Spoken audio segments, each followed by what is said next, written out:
Hello दोस्तों, स्वागत है आपका अपने चैनल बायो एजुकेशन में। तो दोस्तों, आज के वीडियो में हम पढ़ेंगे सिंधु नदी तंत्र। दोस्तों, सभी एग्जाम की दृष्टि से बहुत महत्वपूर्ण जियोग्राफी का टॉपिक है। दोस्तों, इससे एग्जाम में प्रत्येक वर्ष क्वेश्चन पूछा जाता है।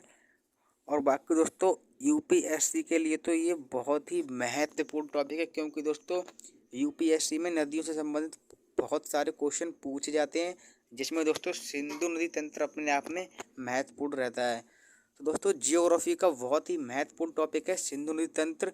दोस्तों, इससे पहले हमने गंगा नदी तंत्र और ब्रह्मपुत्र नदी तंत्र करवा दिया है। दोस्तों, उसको आप देख लें। और बाकी दोस्तों, अगर आपको भारत की सभी नदियों के बारे में पढ़ना है तो दोस्तों उसका वीडियो भी हमारे चैनल पे पड़ा हुआ है, उसको आप देख लें। उसमें दोस्तों हमने भारत की सभी नदियों के बारे में पढ़ाया दोस्तों, हिमालय नदी अफवाह तंत्र और प्रायद्वीपीय अफवाह तंत्र सबके बारे में पढ़ा दिया है। तो दोस्तों, आज का हमारा मेन टॉपिक है सिंधु नदी तंत्र। इससे दोस्तों प्रत्येक वर्ष एग्जाम में क्वेश्चन पूछा जाता है, आपको ध्यान रखना है। दोस्तों, इसको हम मैप के माध्यम से ही पढ़ेंगे, और दोस्तों इसके जितने भी महत्वपूर्ण पॉइंट होते हैं दोस्तों सबके बारे में पढ़ेंगे। बाकी दोस्तों, इसकी जो भी सहायक नदियाँ होती हैं उनके बारे में भी हम पढ़ेंगे। तो दोस्तों, बहुत महत्वपूर्ण टॉपिक है जियोग्राफी का, मतलब भूगोल का, सिंधु नदी तंत्र। तो दोस्तों चलिए वीडियो को शुरू करते हैं। दोस्तों, सिंधु नदी तंत्र, सबसे पहले आप दोस्तों मैप में इसकी स्थिति देख लीजिए। ये दोस्तों हमारे भारत का मैप है। तो दोस्तों यहाँ पर चीन पड़ता है दोस्तों, तो इनका उद्गम, मतलब सिंधु नदी का उद्गम दोस्तों तिब्बत के निकट मानसरोवर झील से होता है। उसके बाद दोस्तों ये भारत में प्रवेश करती हैं, भारत में, और दोस्तों भारत के बाद पाकिस्तान में, और दोस्तों पाकिस्तान होते हुए अरब सागर में गिर जाती हैं।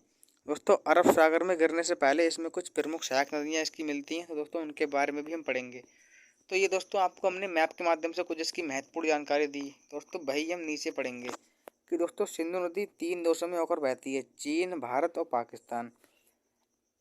चीन के तिब्बत मतलब दोस्तों चीन के तिब्बत स्थित मानसरोवर झील के निकट से इसका उद्गम होता है, और उत्तर पश्चिम दिशा में बहती हुई ये नदी भारत के लद्दाख के दमचौक के पास से भारत में प्रवेश करती है। आगे बहती हुई ये नदी गिलगित से होते हुए दर्दिस्तान के पास पाकिस्तान में प्रवेश करती है, और कराची के पूर्व से होते हुए अरब सागर में मिल जाती है। इस नदी की कुल लंबाई 2880 किलोमीटर है। मतलब दोस्तों सिंधु नदी की कुल लंबाई कितनी है? 2880 किलोमीटर। तो दोस्तों ये जो पेज है दोस्तों, इसमें आपसे एग्जाम में 3 क्वेश्चन पूछ सकता है कि दोस्तों सिंधु नदी का उद्गम कहाँ से होता है? तो चीन के तिब्बत स्थित मानसरोवर झील के निकट से। यह दोस्तों कितने देशों में बहती है? चीन, भारत और पाकिस्तान। दोस्तों इसकी लंबाई कितनी है? तो 2880 किलोमीटर। और बाकी दोस्तों ये कहाँ पर गिरती हैं? तो अरब सागर में। तो ये थे दोस्तों इसके महत्वपूर्ण पॉइंट। आगे दोस्तों देखते हैं। दोस्तों सिंधु नदी, भारत का लेह शहर सिंधु नदी के दाएं तट पर स्थित है। जैसे कि दोस्तों ये सिंधु नदी है, तो अगर दोस्तों आप मैप से पढ़ेंगे तो दोस्तों आप देख के ही समझ जाएंगे कि दोस्तों कौन सा शहर किस नदी के तट पर स्थित है। बट दोस्तों हमने इसमें लेह शहर की बात क्यों की? क्योंकि दोस्तों इससे एग्जाम में क्वेश्चन पूछा गया था एसएससी में कि दोस्तों लेह शहर सिंधु नदी के किस तट पर स्थित है? तो दाएं तट पर। ये आपको ध्यान रखना है। ये दोस्तों हमने पढ़ा था कि दोस्तों यहाँ से निकलती हैं दोस्तों चीन के स्थित दोस्तों मानसरोवर झील के पास से, फिर दोस्तों भारत में प्रवेश करती हैं, भारत के बाद पाकिस्तान में, और फिर अरब सागर में गिर जाती हैं। तो दोस्तों अरब सागर में गिरने से पहले इसमें दोस्तों झेलम, रावी, चेनाब, ब्यास और सतलज, ये दोस्तों 5 नदियाँ आकर मिलती हैं, और यही दोस्तों इसकी सहायक नदियाँ भी कहलाती हैं। तो वही दोस्तों यहाँ पर लिखा है कि भारत का लेह शहर सिंधु नदी के दाएं तट पर स्थित है, दाएं तट पर। और दोस्तों सिंधु नदी के अरब सागर में मिलने से पहले इसमें 5 प्रमुख सहायक नदियाँ आकर मिलती हैं। कौन कौन सी? चेनाब, झेलम, रावी, ब्यास और सतलज। तो दोस्तों ये सिंधु की सहायक नदियाँ भी हैं। तो दोस्तों इनके बारे में हम विस्तार से पढ़ेंगे, क्योंकि दोस्तों एग्जाम में इससे भी क्वेश्चन पूछा जा सकता है। और दोस्तों अगर किसी नदी का तंत्र हम पढ़ते हैं तो दोस्तों उसकी जो भी सहायक नदियाँ होती हैं दोस्तों उनके बारे में भी हमें पढ़ना पड़ता है। तो दोस्तों अब हम पढ़ते हैं सिंधु नदी की सहायक नदियों के बारे में। सबसे पहले दोस्तों पढ़ते हैं चेनाब नदी के बारे में। दोस्तों चेनाब ये सिंधु नदी की सबसे बड़ी सहायक नदी है। इसका उद्गम हिमाचल प्रदेश के K12 लारा दर्रे से होता है। हिमाचल प्रदेश में इस नदी का निर्माण 2 नदी चंद्रा और भागा नदी से होता है, इसलिए इसे चंद्रा भागा के नाम से जाना जाता है। ये नदी पाकिस्तान में जाकर सिंधु नदी से मिल जाती है। सिंधु नदी में मिलने से पहले इसमें झेलम, रावी, सतलज, ब्यास नदियाँ आकर मिलती हैं।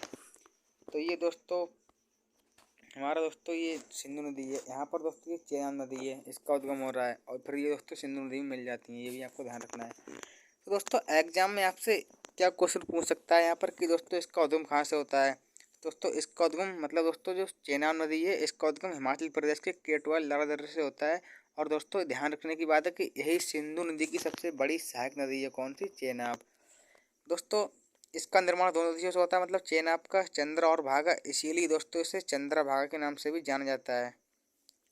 बाकी दोस्तों ये नदी पाकिस्तान में जाकर सिंधु नदी से मिल जाती हैं। सिंधु नदी में मिलने से पहले इसमें झेलम, सरबी, सतलज, ब्यास नदियाँ आकर मिलती हैं।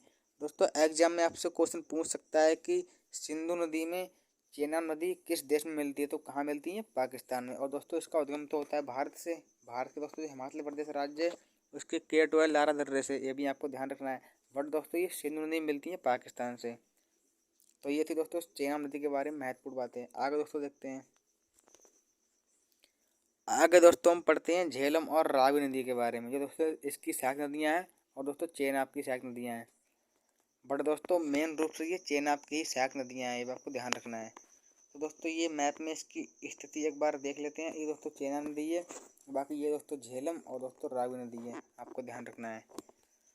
अब दोस्तों हम पढ़ते हैं झेलम नदी के बारे में। तो दोस्तों झेलम नदी, दोस्तों झेलम नदी का उद्गम कश्मीर घाटी के बैरीनाग के निकट से होता है। ये नदी 170 किलोमीटर भारत पाकिस्तान सीमा का निर्माण करती हुई पाकिस्तान के झंग के निकट चेनाब नदी में मिल जाती है। उसके बाद दोस्तों देखते हैं रावी नदी। ये नदी हिमाचल प्रदेश के रोहतांग दर्रे से निकलकर कश्मीर तथा पंजाब होते हुए पाकिस्तान के झंग के निकट चेनाब नदी में मिल जाती है। तो दोस्तों इनसे भी एग्जाम में आपसे वही क्वेश्चन पूछ सकता है कि दोस्तों झेलम नदी का उद्गम कहाँ से होता है, तो कश्मीर घाटी के बैरीनाग के निकट से। ये दोस्तों भारत और पाकिस्तान सीमा का निर्माण करती है, तो कितने किलोमीटर का, 170 किलोमीटर का। और दोस्तों ये सिंधु नदी में कहाँ पर मिलती हैं, तो दोस्तों पाकिस्तान के झंग के निकट चेनाब नदी में मिल जाती है झेलम नदी, ये भी आपको ध्यान रखना है। तो दोस्तों झेलम नदी का उद्गम कहाँ से होता है, कश्मीर घाटी के बैरीनाग से। और ये दोस्तों 170 किलोमीटर भारत पाकिस्तान सीमा का निर्माण करती हुई पाकिस्तान के झंग के निकट चेनाब नदी मिल जाती है, क्योंकि दोस्तों हम इसको चेनाब नदी की सहायक नदी की कैटेगरी में रखेंगे, उसी प्रकार इसको पढ़ रहे हैं। और बाकी दोस्तों हमारी रावी नदी है, तो ये रावी नदी दोस्तों हिमाचल प्रदेश के रोहतांग दर्रे से निकलती है तथा कश्मीर पंजाब होते हुए पाकिस्तान के झंग के निकट चेनाब नदी मिल जाती है। तो दोस्तों हमने सबसे पहले पढ़ा कि दोस्तों जो सिंधु नदी है उसकी सबसे बड़ी सहायक नदी कौन सी है, दोस्तों चेनाब है। तो दोस्तों ये झेलम और रावी, इनको दोस्तों हम चेनाब नदी की सहायक नदी कह सकते हैं। और दोस्तों कहने की कोई बड़ी बात नहीं, क्योंकि दोस्तों ये आप अगर मैप में देखेंगे तो दोस्तों झेलम और रावी नदी ये दोस्तों चेनाब नदी की सहायक नदियाँ आपको दिख रही हैं, क्योंकि दोस्तों जब ये दोस्तों इसमें मिलती हैं उसके बाद दोस्तों ये मिलती हैं सिंधु नदी में, तो आपको ध्यान रखना है। तो बस दोस्तों झेलम नदी का उद्गम कहाँ से होता है, कश्मीर घाटी के बैरीनाग से। और दोस्तों ये पाकिस्तान के झंग के निकट चेनाब नदी मिल जाती हैं। उसके बाद दोस्तों रावी नदी, ये हिमाचल प्रदेश के रोहतांग दर्रे से निकलती हैं और पंजाब होते हुए पाकिस्तान के झंग के निकट चेनाब में मिल जाती हैं। आगे दोस्तों देखते हैं महत्वपूर्ण नदियों के बारे में, इसी की सहायक नदियाँ हैं वो। आगे दोस्तों हम देखते हैं सतलज नदी। दोस्तों ये नदी तिब्बत के राक्षस ताल से निकलती हैं और सिंधु नदी के समानांतर बहते हुए हिमाचल प्रदेश में प्रवेश करती हैं। आगे पंजाब होते हुए पाकिस्तान के बहावलपुर में चेनाब नदी में आकर मिल जाती हैं। चेनाब में मिलने से पहले इससे ब्यास नदी आकर मिलती है। तो दोस्तों हम ब्यास नदी के बारे में पढ़ लेते हैं अब। दोस्तों ब्यास नदी, रोहतांग दर्रे से निकली ब्यास नदी हिमाचल प्रदेश के कुल्लू घाटी में बहते हुए पंजाब के हरीके में सतलज नदी से मिल जाती है। यहाँ पर दोस्तों ये सतलज नदी है और बाकी दोस्तों ये ब्यास नदी है। ये दोस्तों सभी किससे मिल रही हैं, चेनाब से। और दोस्तों एक मुख्य धारा इस प्रकार बन रही है कि दोस्तों वो हमारी मिल रही सिंधु नदी में। तो बस दोस्तों एक ही मुख्य धारा मेन रूप से मिल रही सिंधु नदी में। तो दोस्तों ये सभी सिंधु नदी की सहायक नदियाँ हैं और बाकी दोस्तों चेनाब की भी, तो ये आपको ध्यान रखना है। और तो सबसे बड़ी सहायक नदी कौन सी है, चेनाब सिंधु नदी की, ये भी आपको ध्यान रखना है, क्योंकि दोस्तों मेनली हम इसमें पढ़ रहे हैं सिंधु नदी तंत्र। बट दोस्तों जो उसकी सहायक नदियाँ हैं अगर उसके बारे में हम नहीं पढ़ेंगे तो दोस्तों हमारा ये टॉपिक अधूरा रह जाएगा, इसीलिए दोस्तों ये बहुत महत्वपूर्ण है। तो दोस्तों हमने इसमें पढ़ा सतलज नदी के बारे में। तो दोस्तों सतलज नदी तिब्बत के राक्षस ताल से निकलती हैं और सिंधु के समानांतर बहती हुई हिमाचल प्रदेश में प्रवेश करती हैं। आगे पंजाब होती हुई पाकिस्तान के बहावलपुर में चेनाब नदी में जाकर मिल जाती हैं। तो दोस्तों ये कहाँ पर मिलती हैं, चेनाब नदी में, पाकिस्तान के बहावलपुर में चेनाब नदी से मिल जाती हैं। दोस्तों चेनाब से मिलने से पहले इसमें ब्यास नदी आकर मिलती हैं। तो दोस्तों ब्यास नदी रोहतांग दर्रे से निकलती हैं हिमाचल प्रदेश के कुल्लू घाटी में बहते हुए पंजाब के हरीके में सतलज नदी से मिल जाती हैं। ये भी आपको ध्यान रखना है। तो इसमें हमने पढ़ा सतलज और ब्यास नदी के बारे में। आगे दोस्तों देखते हैं। तो दोस्तों यहीं तक हमने पहले पढ़ा था कि दोस्तों मतलब सिंधु नदी जब अरब सागर में गिरती है तो दोस्तों झेलम, रावी, चेनाब, ब्यास और सतलज ये दोस्तों इसमें आकर मिल जाती हैं। तो दोस्तों बस यही इसकी सब सहायक नदियाँ हैं। तो दोस्तों हमने सबके बारे में पढ़ लिया। अब दोस्तों हम सिंधु नदी से संबंधित कुछ महत्वपूर्ण पॉइंटों को पढ़ेंगे जिनसे एग्जाम में क्वेश्चन पूछा गया है। जैसे कि दोस्तों सिंधु जल समझौता जो 1960 में हुआ दोस्तों, उससे एग्जाम में कई बार क्वेश्चन पूछा गया, तो उसके बारे में भी हम आगे पढ़ेंगे। अब दोस्तों इसमें हम कुछ महत्वपूर्ण पॉइंट देखते हैं कि दोस्तों हरी के क्षेत्र में जो हमने ब्यास और सतलज नदी के संगम की बात की, क्योंकि दोस्तों जो ब्यास नदी और सतलज नदी वो कहाँ मिलती है, हरी के क्षेत्र में। तो दोस्तों वहीं से देश की सबसे लंबी नहर इंदिरा गांधी नहर निकलती है, जो कि पंजाब और राजस्थान से होकर गुजरती है। राजस्थान में इसकी सबसे अधिक लंबाई 470 किलोमीटर है। तो दोस्तों इसमें आपसे जो क्वेश्चन पूछ सकता है वो क्या हो सकता है कि देश की सबसे लंबी नहर कौन सी है, तो इंदिरा गांधी नहर। और बाकी दोस्तों ये कहाँ इसकी लंबाई दोस्तों भारत में, मतलब भारत का दोस्तों, भारत की इसे मानते हैं हम सबसे लंबी नहर।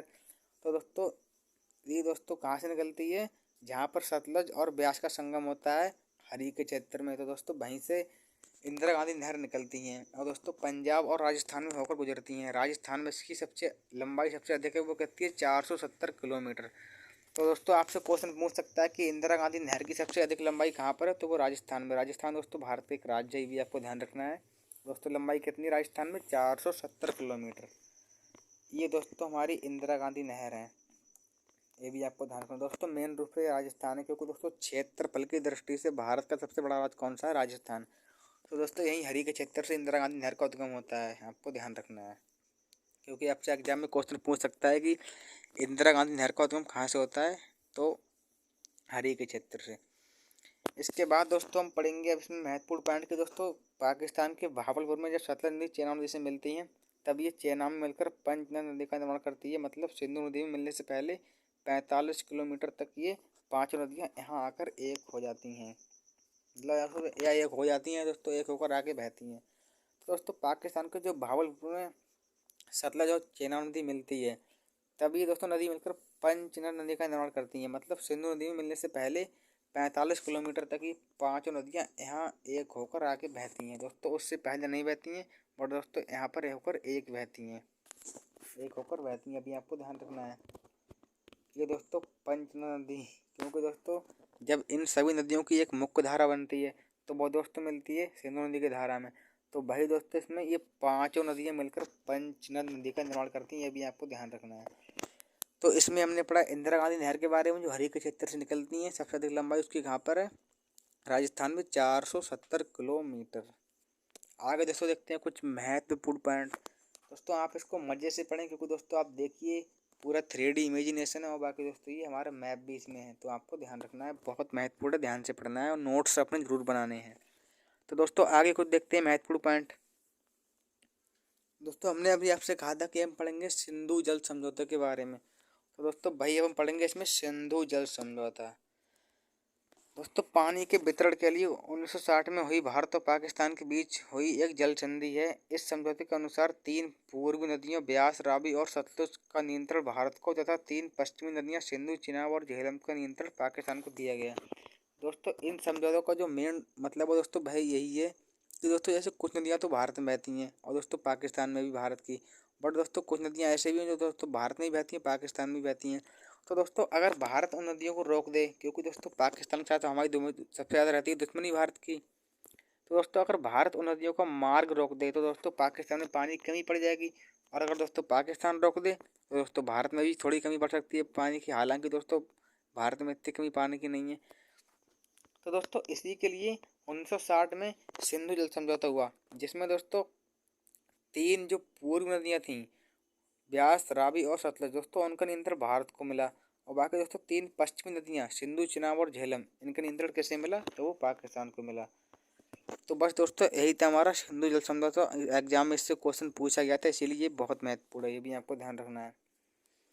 तो बस दोस्तों यही था आज का हमारा सिंधु नदी तंत्र, जिसको हमने पूरा 3D इमेजिनेशन के साथ पढ़ा। क्या उसके महत्वपूर्ण पॉइंट हैं दोस्तों, सिंधु नदी कहाँ से निकलती हैं, कहाँ गिरती हैं दोस्तों, कितनी उसकी सहायक नदियाँ हैं, और दोस्तों सब हमने उनकी सहायक नदियों के बारे में पढ़ा। बाकी दोस्तों सिंधु नदी से संबंधित जो भी महत्वपूर्ण पॉइंट हैं उनको हमने पढ़ा। तो दोस्तों बहुत महत्वपूर्ण टॉपिक है सिंधु नदी तंत्र। एग्जाम में तो हर बार क्वेश्चन पूछा जाता है। अगर दोस्तों आपको लगता है कि ये टॉपिक बहुत बड़ा है तो दोस्तों ऐसा आप गलत सोच रहे हैं। दोस्तों बहुत ही इजी टॉपिक है दोस्तों, आप इसे 2-3 बार देख सकते हैं, बट दोस्तों आपको अपने नोट्स जरूर बनाने हैं, क्योंकि अगर दोस्तों आप किसी चीज़ को लिखते हैं अपने हाथों से तो आपको वो लंबे समय तक याद रहती है, और बाकी दोस्तों याद भी आ जाता है कि हमने हाँ ये लिखा है। तो बस दोस्तों यही था हमारा भूगोल मतलब जियोग्राफी का एक महत्वपूर्ण टॉपिक सिंधु नदी तंत्र, जिसको हमने मैप के माध्यम से पढ़ा और उसके जो भी महत्वपूर्ण पॉइंट थे या दोस्तों उसकी जो भी सहायक नदियाँ उनके बारे में पढ़ा। तो वीडियो कैसी लगी कमेंट करें। बाकी दोस्तों अगर आपको इस वीडियो में कहीं पर किसी पॉइंट में कोई दिक्कत हो तो भी हमें कमेंट कर सकते हैं। और दोस्तों अगर आपको किसी भी टॉपिक पे किसी भी विषय से संबंधित कोई वीडियो चाहिए, चाहे दोस्तों वो कठिन एग्जाम हो, सरल एग्जाम हो, कॉम्पिटेटिव एग्जाम हो, या स्कूल एग्जाम हो, स्टेट एग्जाम हो, रेलवे एग्जाम हो, तो आप हमें कमेंट कर सकते हैं। तो बस दोस्तों थैंक यू, जय हिंद जय भारत। मिलते हैं किसी नेक्स्ट वीडियो में। वीडियो कैसी लगी कमेंट में ज़रूर बताएं। जय हिंद।